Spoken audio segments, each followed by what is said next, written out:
L'Italien Alessio Chiodi, Marc de Ruyver 3e et le premier Français Christophe Pourcel qui occupe la 4e place. Le pilote Kawasaki qui a réussi une très belle course. Il était parti devant, il a commis une petite erreur, ensuite il s'est reconcentré. En revanche, la grosse désillusion, c'est pour le champion du monde en titre ici à l'écran, cet homme Antonio Cairoli qui a chuté. Il a mis du temps à repartir et finalement l'Italien a abandonné 25e de la première manche. Un coup dur pour le champion du monde qui va forcément tenter quelque chose tout de suite.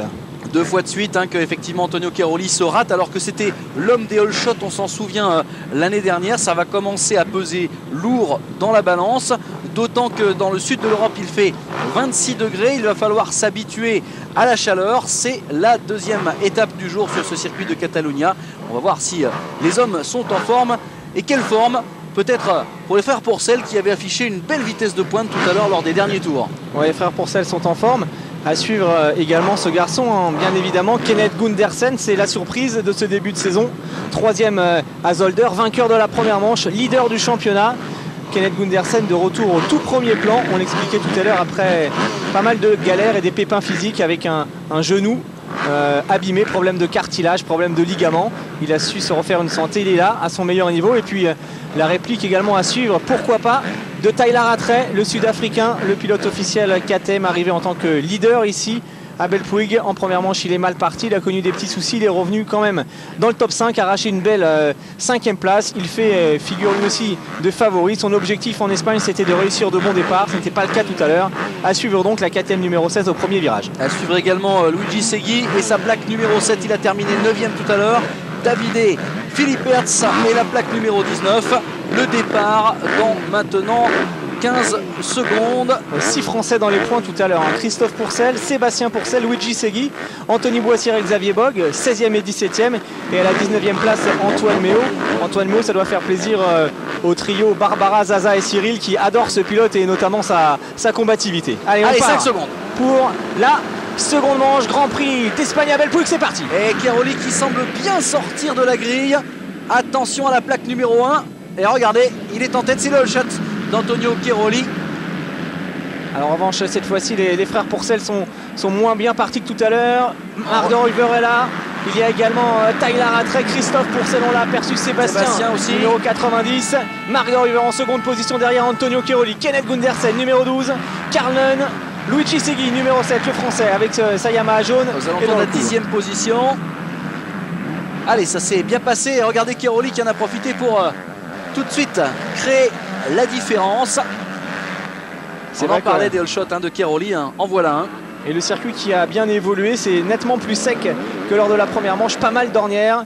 On l'a vu avec la première manche chez Mixin tout à l'heure.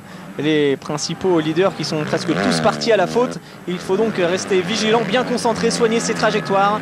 Avec une chute du vainqueur de la première manche, Kenneth Gundersen, qui était pourtant impressionnant tout à l'heure. C'en est terminé pour lui. Allez, le pilote Richie Racing va peut-être repartir, aller chercher de précieux points. Ah, quel dommage. Ce qui est sûr, c'est qu'il ne pourra pas gagner son premier Grand Prix de l'année. Kenneth Gundersen, donc le numéro 12, reparti très attardé. C'est le premier coup de théâtre décidément d'un Grand Prix d'Espagne à rebondissement. En tête, Antonio Cairoli, on l'expliquait tout à l'heure, il n'a plus le choix, il doit impérativement en repartir. Problème également pour Antoine Méo, il me semble, le pilote français numéro 73 en difficulté. Exactement. Il va falloir aller à la chasse. Et c'est reparti pour Kenneth Gundersen. On a aperçu Billy McKenzie, également vainqueur l'année dernière de la seconde manche de ce Grand Prix d'Espagne 2005. Il a terminé 8e tout à l'heure, McKenzie, il avait la vitesse.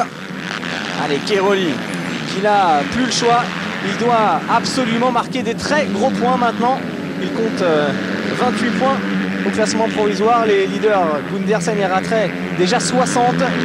Il doit répliquer. Cairoli, de Ruyver, Rattray, McKenzie, Goncalves, le Portugais qui avait loupé sa première manche. Christophe Pourcel et Sébastien Pourcel, 8e et 9e derrière Luigi Segui, 7e. Allez, Segui qui va donner le rythme au pilote français. A noter également dans les points Rémi Anelot aux alentours de la 10e place, Nicolas Aubin 14e, Boissière en 16e position, Pierre-Alexandre Renet 19e. C'est bien pour les tricolores.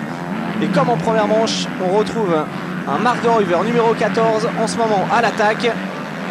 Alors Cairoli, de Ruyver, Rattray, McKenzie, Rui Goncalves, Davide Garnieri, retour aux affaires, Segui et les deux Pourcel. Le 10e, c'est Carlonen. Allez, Billy Mackenzie, il est là. Le numéro 211, on le sent bien dans le rythme dans cette seconde manche. Lui qui avait connu le succès ici l'année dernière,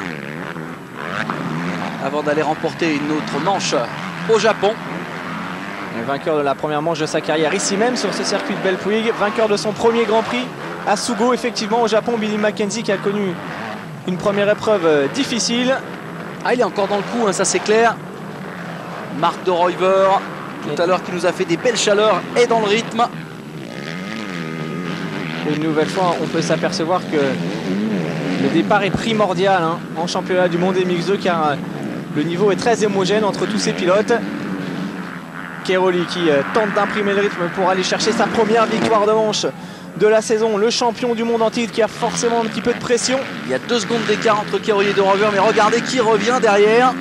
De Ruyver Rattray, Billy Mackenzie. Tyler Rattray survolté. Et Billy Mackenzie qui est là, bien dans le rythme. Le pilote britannique. Derrière lui, c'est Goncalves, 5e, 6e place pour Garnieri. 7e, Segui devant les deux frères Pourcel. Kiko Chiodi en 11e position. Ouais, Chiodi qui a loupé son départ lui aussi. Hein. Pourtant, tout à l'heure, il avait réussi une bonne envolée. Et surtout, il avait terminé 2e de la première manche, Chiodi. Pour l'instant, c'est De Ruyver qui remporterait ce Grand Prix d'Espagne. C'est lui le mieux placé hein, sur l'ensemble des deux manches, mais bien évidemment, tout est encore possible. Nous sommes en début de course. Ah, pas de chance hein, pour les pilotes du Ritchie Racing parce que Gundersen avait mené 19 tours de la première manche et Chiodi un tour. Autant dire que le team s'était partagé le leadership. Allez, Rattray peut-être. Tyler Rattray, numéro 16, le Sud-Africain à la poursuite de son coéquipier. Et Mackenzie qui tente d'imposer son style aussi dans cette manche. J'ai l'impression que Sébastien Pourcel a connu un petit pépin. Sébastien Pourcel qui occupait une place dans le top 10, il n'est plus là malheureusement Sébastien. Lui qui n'a pas un bon souvenir de ce Grand Prix d'Espagne l'an passé. Il est 30e, il a chuté Sébastien Pourcel, quel dommage. Lui qui s'était fracturé le bras l'année dernière ici même, l'humérus. Ah, c'est pas une piste qui lui réussit hein. Et Marc de Ruyver, Rattray et Billy Mackenzie à la poursuite. L'attaque de Rattray. Tyler Rattray qui vient de passer sur Marc de Ruyver pour la 2e place. On sentait chaud bouillant. Et derrière, Billy Mackenzie semble lui aussi en mesure d'aller chercher un gros résultat dans ce second débat. Alors Jean-Christophe, dans l'état actuel des choses, on peut dire une chose, c'est que Tyler Rattray est en train de reprendre sa plaque rouge qu'il avait virtuellement perdue. Et puis Ben Mackenzie dans la foulée qui attaque à l'intérieur. Superbe dépassement signé Billy Mackenzie pour la 3e place. Et si Mackenzie nous rejouait le coup de l'année dernière en allant chercher cette victoire de manche, il semble en tout cas déchaîné en ce motivé moment. pour cela. Hein. Ce qui est très intéressant hein, dans cette catégorie MX2, c'est que tout le monde a envie de briller là en ce moment. Et il y a des pilotes qui arrivent vraiment de nulle part, qui repartent devant, qui rentrent dans le rythme et qui sont capables de faire des gros coups. Ouais, Goncalves qui réussit un beau début de course aussi, le Portugais qui se rapproche derrière. Garnieri 6e n'est pas très loin, Segui et Pourcel doivent absolument hausser leur rythme pour se rapprocher. Allez, pour l'instant on roule en 1,52 pour le leader. Davide Garnieri 1,51, c'est l'homme le plus rapide en piste. Alors que là pour le moment, eh bien la Kawasaki en bas. Ouais, sûrement pour Christophe Pourcel qui vient de caler en bas de la descente. Ah, Christophe, il occupait la 8e place, il était pas mal, il revenait. Rui Goncalves, le Portugais, étonnant. Il y a 15 jours du côté de Zolder. Ah, ça sera son Grand Prix national la semaine prochaine. Il est déjà en train de montrer ce qu'il sait faire.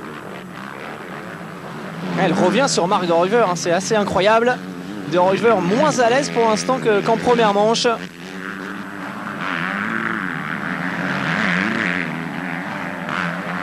toujours Garnieri le plus rapide en piste. Et Tyler Rattray qui fait le forcing, il est revenu sur les talons d'Antonio Cairoli. Ça c'est très important mentalement. Le Sud-Africain veut montrer que c'est lui cette année le patron en ce début de saison.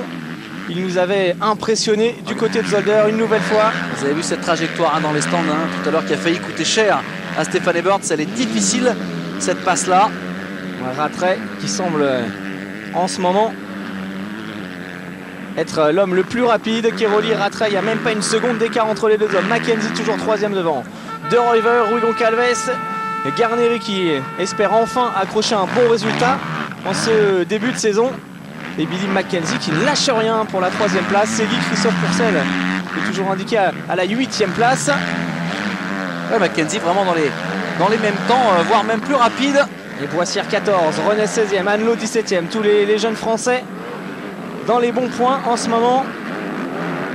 Mackenzie qui vient de faire un 1,51,594. Un drapeau jaune, attention. Drapeau jaune pour Sébastien Pourcel. On a confondu tout à l'heure, c'était oui. Sébastien qui était en difficulté en bas, qui n'arrivait pas à redémarrer a priori. En revanche, Christophe est donc toujours là. On s'excuse pour cette petite erreur. C'est vrai que les deux frères, hein, le voilà Christophe, on l'a vu passer derrière. 8e. Et Sébastien qui a toujours pas redémarré. Ah, c'est un problème récurrent hein, sur ces motos 4 temps. Le problème c'est que voilà, il est en train de perdre gros à cause d'une machine qui ne redémarre pas. C'est toujours problématique ces 4 temps. Quand c'est très chaud, parfois il y a de grosses complications. Marc de Ruyver, il est 4e pour le moment à la poursuite. Attention à Mackenzie, Billy Mackenzie qui s'est légèrement loupé. Un peu juste, un petit sur coup de raquette. Camel en montée. Petite erreur de Billy Mackenzie qui est parti sur l'avant, il s'est bien rattrapé. Ah, il s'est vite reconcentré, hein, Mackenzie. C'était très limite quand même. Il a du style l'anglais. On va revoir cette image incroyable, regardez, ouf. Là ça joue à peu de choses. Ouais, la physionomie du terrain l'a quand même bien aidé pour replaquer la moto au sol. Mais 3e place toujours pour Mackenzie. Keroli qui baisse de rythme, hein. Il roule en 1,53 alors que Rattray Mackenzie aligne des tours en 1,51 régulièrement. On a mis la photo de Seb Pourcel sur le carton de Billy Mackenzie. Rattray, extrêmement rapide. C'est même l'homme le plus rapide en piste, 1,51,155. Attention, Antonio Keroli pourrait subir les attaques du pilote KTM. Keroli est toujours aussi aérien quand même. Techniquement, on voit qu'il est très à l'aise sur les sauts. Ouais, il arrive bien à se lâcher hein, en seconde manche, mais pour l'instant, beaucoup de tension sur les premières manches pour Antonio Keroli et beaucoup de points perdus déjà dès la 2e étape. Regardez les temps, les comparaisons. C'est quand même plus rapide globalement pour Taylor Rattray qui devrait faire la jonction. Même si dans le 5e tour, il a répliqué quand même Antonio Keroli. Il s'est senti menacé. Faut pas oublier qu'il est quand même champion du monde en titre, hein, Antonio Keroli. Alors oui, pour l'instant, il n'est pas à la hauteur de ses espérances en termes de résultats. Mais le talent est toujours là, la preuve. Les deux garçons sont en train de s'envoler en tête de cette seconde manche. Regardez derrière, Billy Mackenzie est décroché. 24 minutes plus de tours encore en Espagne avec le leadership détenu par le champion du monde en titre. Là, c'est les deux grands favoris à la couronne mondiale hein, qui sont en train de s'expliquer. Là, il y a du talent au mètre carré, ça c'est clair. Et puis des styles assez opposés quand même. Hein. Taylor Rattray très en force, solide sur ses appuis. Et Keroli très aérien, avec un style à la James Stewart. Beaucoup de sauts cassés. Et derrière, on ne suit pas le rythme. Il a décroché. Mackenzie, Luigi Segui, Christophe Pourcel, 7e et 8e toujours à la lutte. Beau Grand Prix, ouais, c'est bien. Beau Grand Prix pour l'instant de Luigi Segui hein, qui a déjà réussi une bonne première manche. 9e tout à l'heure, il est 7e en ce moment. Nicolas Aubin Boissière, 13e et 14e, c'est bien. René Annelot, 16e et 17e. À Nicolas Aubin qui a abandonné tout à l'heure, le jeune pilote KTM qui a lui aussi le potentiel pour réussir de belles choses dans ce championnat du monde. Une vitesse de pointe très intéressante, il est toujours présent au chrono. En revanche, il n'a pas encore réussi vraiment à confirmer en course. On espère que la chance va tourner pour le jeune pilote normand. Et c'est Guy en 1,53. Attention, les grosses ornières ici. Ça bouge énormément, pas mal de trous, regardez au freinage. Ah, c'est physique, hein, cette piste de Catalunya vraiment ne ménage pas. Ouh la grosse chaleur. Là c'était chaud, on l'a vu perdre l'adhérence juste au moment de décoller. La roue arrière qui s'est mise de travers sur cet appel de saut assez délicat à négocier. Elle s'est bien rattrapée, merci les suspensions d'usine. Merci les gros bras et le gros cœur aussi. Et c'est vrai que les suspensions d'usine font la différence sur ce genre de difficulté. Un circuit physique en revanche, c'est vrai que c'est difficile de trouver l'ouverture hein. Au niveau des dépassements, il y a moyen de modifier sa trace, mais c'est pas non plus exceptionnel. Christophe Pourcel nous avait montré quand même le chemin hein, tout à l'heure, avec des trajectoires assez innovantes. Ouais, de belles traces, surtout pour s'économiser. En revanche, pour dépasser, c'était moins évident, mais là on voit par exemple Rattray qui va chercher des extérieurs, contrairement à Mackenzie et au leader. Marc de Ruyver toujours à la 4e place, il est là. Auteur d'un beau début de saison, Marc de Ruyver. Très régulier pour le moment. Une stratégie qui pourrait s'avérer payante. 5 tours en tête au Grand Prix des Flandres. Et derrière lui, on a toujours Goncalves, Garnieri, Segui et Christophe Pourcel. Philippe Hertz, 10e derrière Karl Nunn. Ouais, David et Philippe Hertz hein, qui avait gagné une manche lors de l'ouverture. La toute première de la saison. Et qui a un petit peu plus de mal à venir aujourd'hui au contact pour une victoire. Et Billy Mackenzie. Avec son style bien particulier. Hein. Grand gabarit. Très généreux en tout cas. Hein. Grand gabarit sur une petite 254 temps. C'est vrai qu'en MX1 il ferait certainement bonne figure. Il a le physique en tout cas. Et toujours Rattray, cette bagarre hein, incroyable. Tyler Rattray qui ne lâche rien derrière Antonio Cairoli. Ça devrait se jouer à pas grand chose hein, entre les deux hommes. Toujours l'avantage au pilote Yamaha. Mais la KTM n'est pas très loin. De Ruyver toujours en 4e position devant Goncalves et Garnieri, le premier français de cette manche. C'est toujours Luigi Segui au guidon de sa Yamaha. Avec Cairoli qui s'est donné un tout petit peu d'air là dans ce tour. Et pour cause, il vient de faire le meilleur temps en course en 1:50-664. C'est l'homme le plus rapide en piste. C'est du beau travail en ce moment qui est en train d'accomplir le pilote italien Antonio Cairoli. Et derrière, Tyler Rattray qui lui aussi vient de claquer un 1:50, tout comme Billy Mackenzie. Ces trois hommes sont sous la barre des 1:51. C'est les trois hommes les plus rapides. Et Tyler Rattray pour l'instant qui remporterait ce Grand Prix d'Espagne, lui qui avait connu pas mal de déconvenues ici même l'an passé. Ouais, qui pour l'instant fait globalement un très beau Grand Prix. Cairoli, Rattray, Mackenzie, De Ruyver, Goncalves, Garnieri, ça se bat pour la 5e place. 2 secondes entre les deux hommes. Segui Pourcel, Luigi Segui qui est en train de lâcher petit à petit Christophe Pourcel. Quant à lui, est bientôt menacé par Karl Nunn et Philippe Hertz. Aubin toujours 13e devant Boissière, René et Anelot dans les points. Xavier Bogue également est rentré dans le top 20 en 19e position, le vice-champion de France junior de l'an passé. Alors que Gundersen 27e.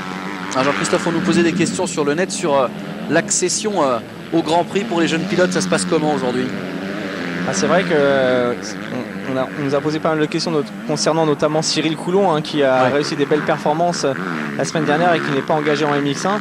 Il faut tout simplement faire partie d'un team, et ce sont les teams qui engagent leurs pilotes. Malheureusement pour un pilote comme Cyril Coulon, il ne fait pas partie d'un team officiel, donc il n'a pas eu encore sa chance. Alors parfois au fil de la saison, lorsque certains pilotes se blessent, d'autres sont appelés. Cyril Coulon, je l'espère pour lui, aura sa chance, il le mérite largement. C'est un nouveau système, c'est comme ça depuis quelques années. Ça a des avantages, des inconvénients. D'un autre côté, c'est vrai qu'il y a quand même pas mal de jeunes pilotes qui ont leur chance. Il y a des nouveaux teams qui se créent. On pense au team de Bruno Losito, Honda NGS, qui fait rouler Pierre-Alexandre Renet et Rémi Annelot. Rémi Annelot, il était en championnat d'Europe l'année dernière. Il dispute le championnat du monde cette année. Bon, c'est sûr que ce n'est plus aussi facile maintenant pour accéder au Grand Prix. Mais d'un autre côté, ce système favorise la création de teams. Teams qui peuvent faire confiance. Attention, Marc de Ruyver. Chute de Marc de Ruyver, petite erreur. Attention, Marc, pour l'instant, qui était virtuel second de ce Grand Prix, il n'a pas calé. Il a perdu une place. Rui Goncalves en a profité.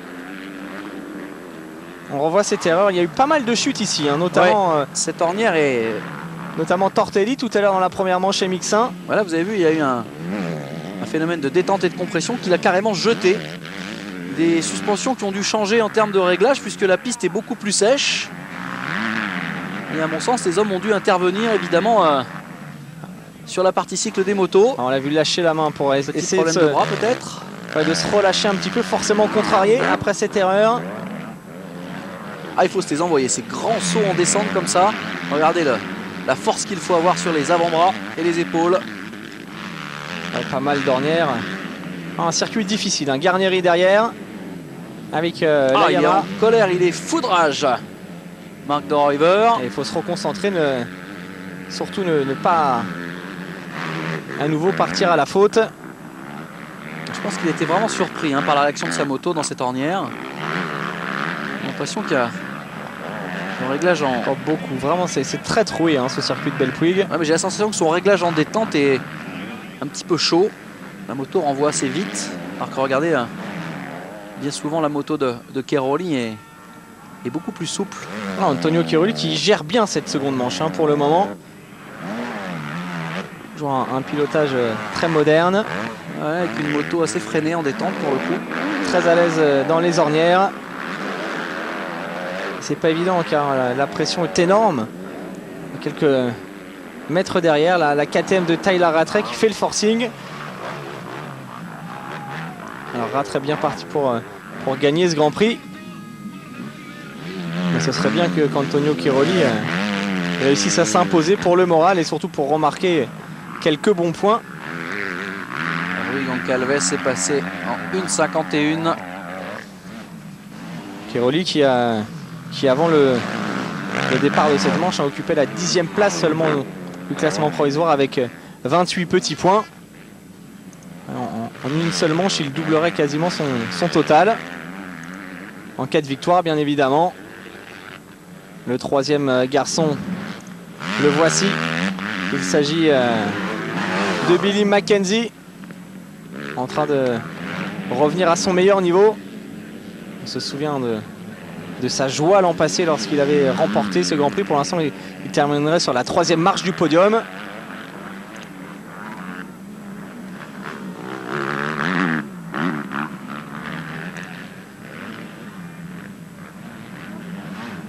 Alors, Billy Mackenzie avec le visage de Tyler Rattray. Il y a quelques petits problèmes au niveau des panneaux.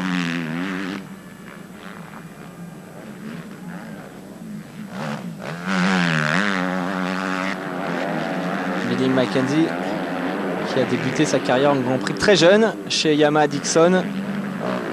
Lui qui a mis du temps à vraiment exploser au plus haut niveau. Et depuis l'an passé, il fait partie des tout meilleurs pilotes du monde en catégorie MX2. Et c'est ici que le déclic est vraiment venu en termes de Grand Prix. Mackenzie assez régulier. Attention quand même car... Mais oui, Rui Goncalves a de la vitesse aujourd'hui et de la régularité surtout. À l'attaque. Goncalves qui est passé de Yamaha à KTM, une machine qui semble bien lui convenir. 10e l'année dernière du championnat. Et peut-être pourquoi pas un podium de manche ici en Espagne pour lui, à condition de revenir sur le Britannique. C'est ce qu'il est en train de tenter de faire. Rui Goncalves, 4e. Très joli style en tout cas aujourd'hui. Très coulé sur cette piste difficile. Alors que tout à l'heure on avait également une question intéressante. Pourquoi n'y a-t-il pas de Suzuki engagé en MX2? C'est vrai qu'il y a des machines officielles en MX1, pas en MX2. Peut-être tout simplement parce que la Suzuki est l'une des rares de l'ennemi 4 ans qui n'a pas foncièrement évolué cette année. Suzuki a d'ores et déjà une 254 temps équipée d'un cadre alu qui roule en championnat du Japon. La 250 RMZ qui devrait faire donc son apparition sur le marché l'année prochaine, en 2007, avec le cadre alu. Et on peut penser qu'à partir de là, pourquoi pas Guébours et Suzuki envisageront à nouveau d'engager un pilote officiel dans cette catégorie MX2 pour développer l'image de cette moto. Alors attention à Billy Mackenzie, j'ai la sensation qu'il est en train d'attaquer très très fort. Attention aux fautes directes. Ouais, il attaque fort, mais il s'est fait de se faire revenir. Ça revient derrière avec Goncalves. Devant, l'écart est toujours stable entre Cairoli et Tyler Rattray. Un Cairoli qui n'a pas le droit à la moindre erreur, hein, car Tyler Rattray est en embuscade juste derrière. L'écart n'a pas changé entre les deux hommes. Une petite question de Randy qui voulait savoir s'il y avait eu des deux temps qui avaient tenté la qualification. Ah non, ça c'est terminé. Hein, c'est terminé, oui. Championnat du monde MX2. Que des 254 temps au départ. Les chronos, regardez, c'est très équilibré. Hein. Une 50 en ce moment pour une 50 942 dans le 12e tour. Pour le leader, un tout petit peu mieux pour Tyler Rattray. Du côté tricolore, Segui toujours 7e, Pourcel 8e, Christophe.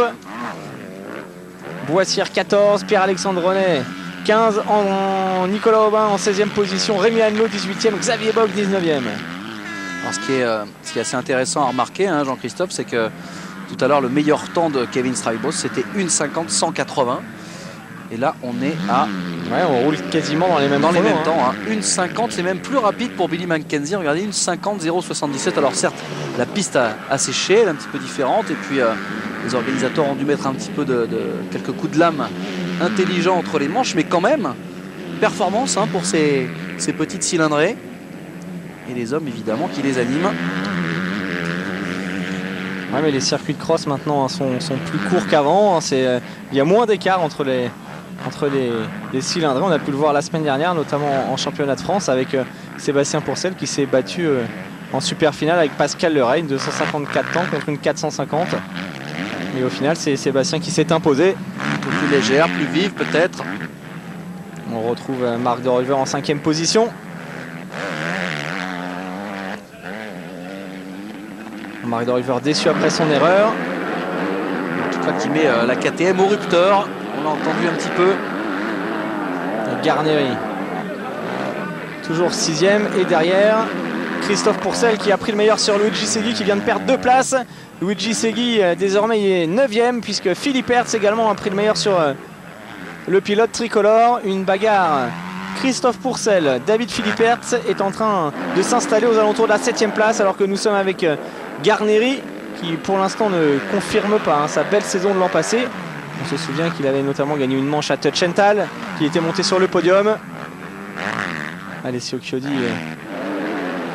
moins bien placé qu'en première manche. Ouais, quant à Kenneth Gundersen, il est en 25e position, l'homme qui avait vraiment dominé le plateau tout à l'heure en remportant la première manche. Là voilà cette bagarre entre Christophe Pourcel et le retour de Philippe Hertz. Allez, c'est bien le réalisateur qui nous fait suivre, bien sûr, les aventures des pilotes français. Oh, quelle bagarre! Ça attaque fort à mon avis. Philippe Hertz qui est peut-être dans une meilleure dynamique en ce moment. Il revient de plus loin, il attaque ici à l'intérieur. Belle manœuvre de Philippe Hertz qui a recoupé la trajectoire et qui devrait normalement prendre le meilleur sur Christophe Pourcel. Ah, c'est chaud et c'est beau. C'est passé pour Philippe Hertz. La réplique peut-être. Allez, David Philippe Hertz qui vient de s'emparer de la 7e place aux dépens de Christophe Pourcel. Alors on l'expliquait tout à l'heure en première manche, hein, Christophe Pourcel un petit peu en proie au doute au niveau de ses réglages de suspension.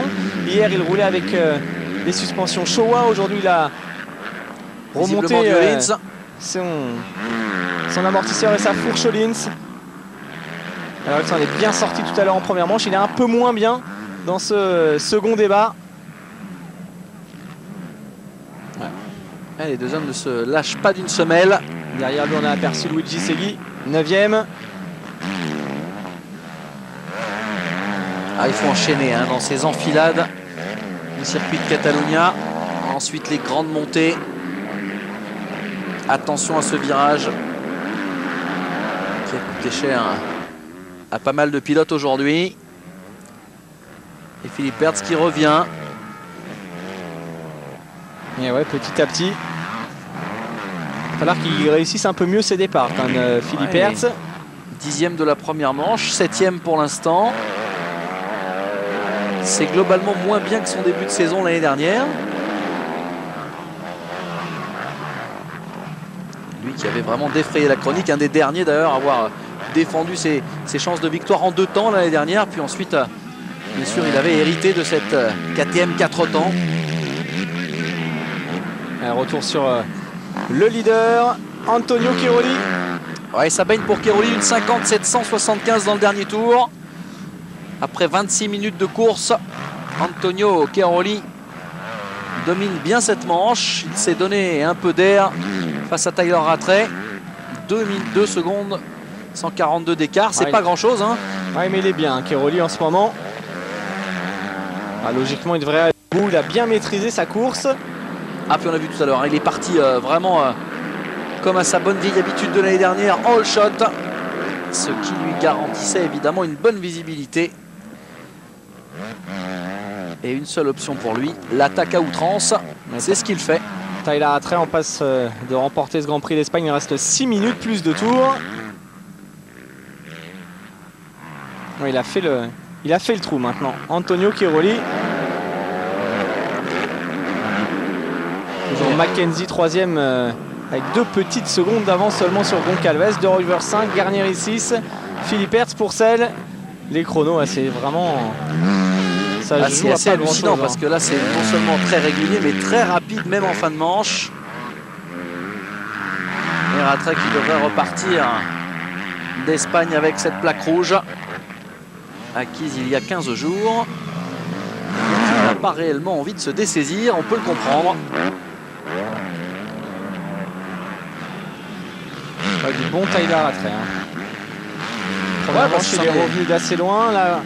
Attention quand même, hein. Attention au trou, aux difficultés de ce circuit espagnol.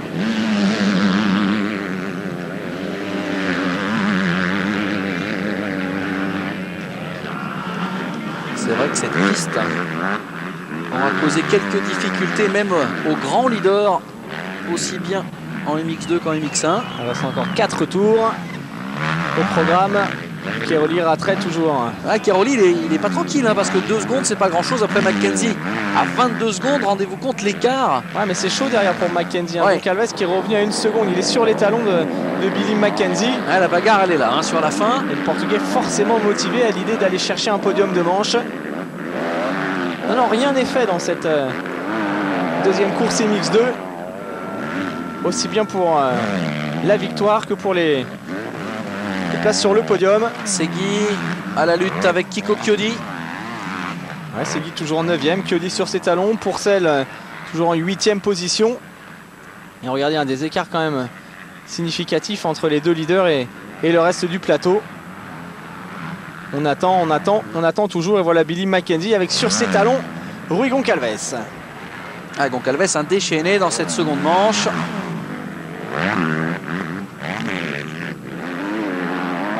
Il avait terminé tout à l'heure 23e de la première manche. C'était un petit peu à la peine Rui Goncalves avec des performances pas extraordinaires en termes de rapidité au tour. Un meilleur tour en 1,59. Alors que aujourd'hui, en tout cas cet après-midi, son meilleur tour en 1,51. Visiblement, ça a bossé dans le team du Portugais.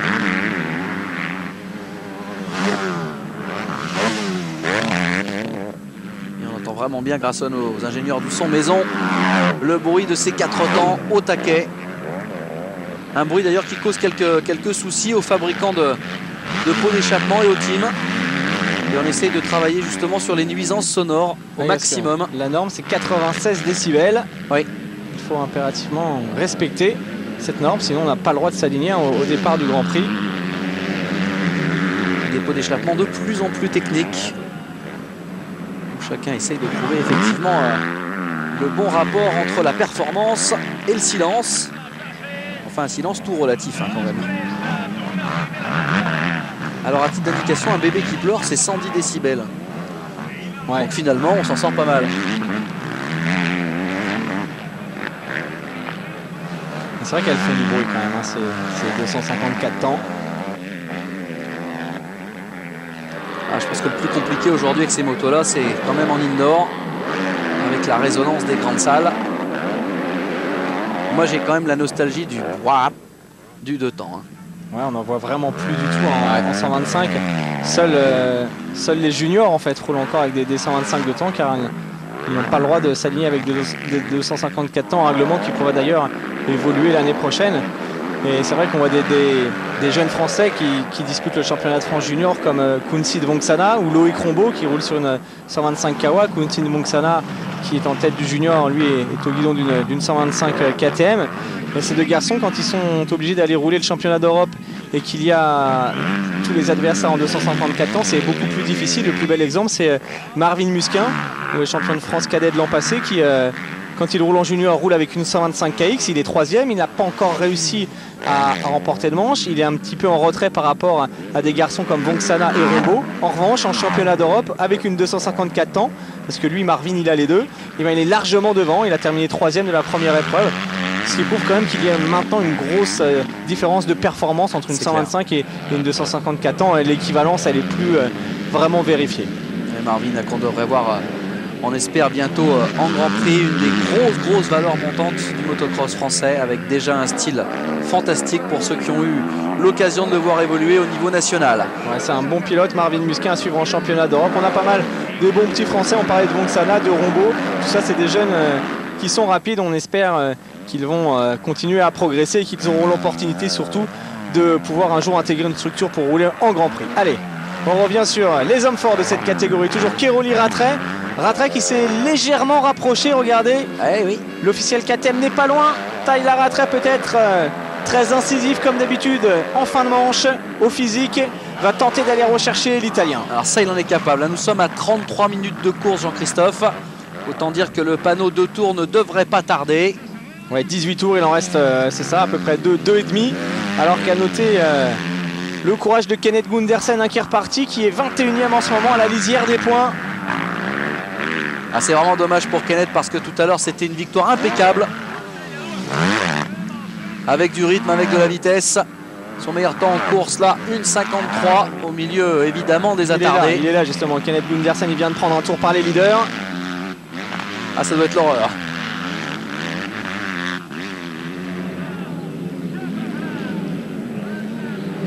Allez, Antonio Keroli qui se rapproche petit à petit d'une première victoire cette année, une victoire très importante en termes de points, mais surtout pour le moral du champion du monde. Il en a encore remis un petit coup. 2 tours. 2 tours dans cette seconde manche, et peut-être la première victoire de l'année pour Antonio Keroli. On croise les doigts pour lui. Toujours Mackenzie Goncalves, Billy Mackenzie qui résiste bien au retour du Portugais Goncalves. Et pour l'instant, nous sommes donc dans la 4e manche de ce championnat et si tout va bien, eh bien Antonio Keroli serait le 4e vainqueur différent d'une manche puisque Philippe Hertz en a remporté une, Rattray une, Gundersen tout à l'heure et peut-être le champion du monde en titre, Keroli, qui avait remporté hier sa manche de qualification. Pour l'instant, tout comme Tyler Rattray. Pour l'instant, on devrait, si les choses en restent là, avoir un podium Rattray, De Ruyver, Mackenzie, a priori.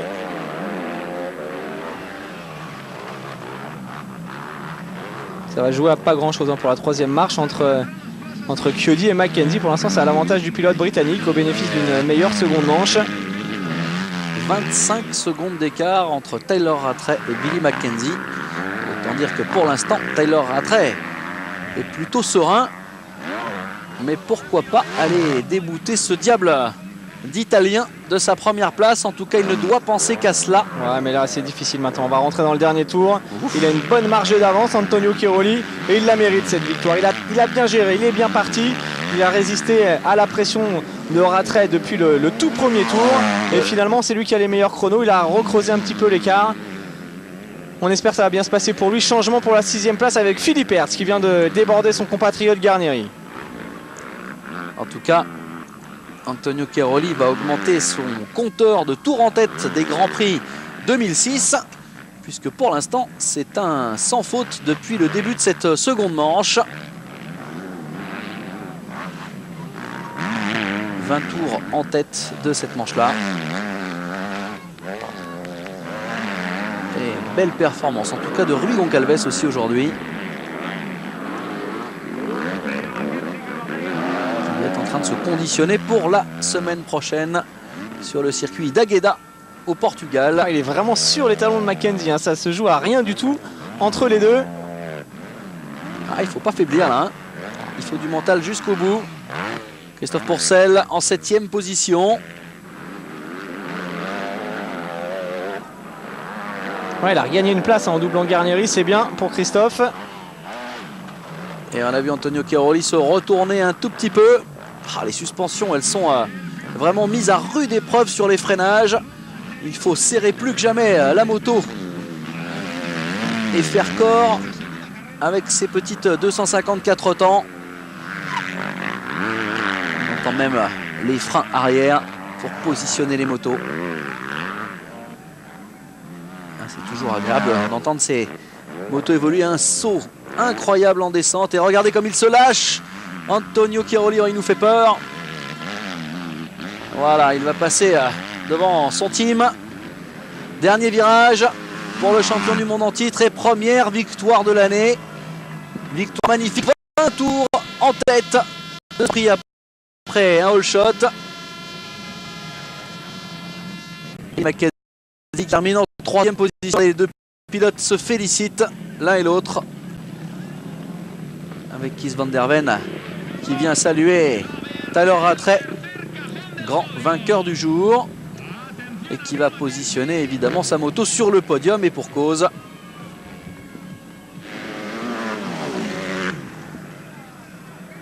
Et donc un podium, hein, qui devrait prendre la physionomie suivante, pardon.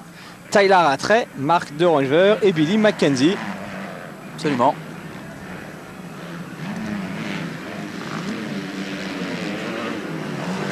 Avec une belle fin de course de Christophe Pourcel qui termine sur les talons de Philippe Hertz.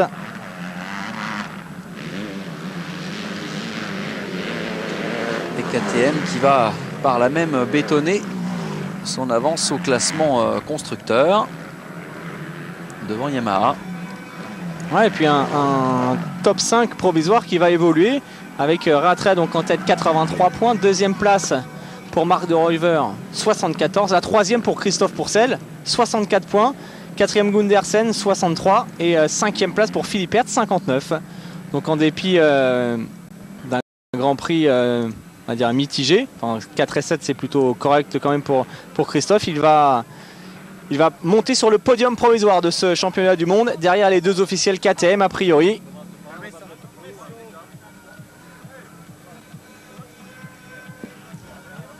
C'est la seule Kawasaki au milieu des YAM et des KTM. Hein. Ah, c'est clair. Ça met une... Christophe Pourcel, la deuxième, elle est pilotée par Garrett Sonnenpool, le pilote du team Kawa Molson en 11e position.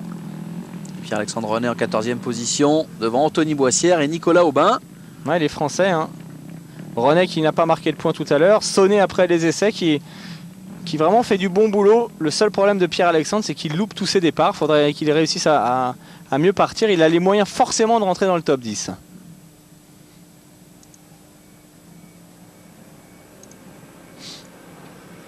Xavier Bogg, Anthony Boissière, ça marque des points, c'est bien.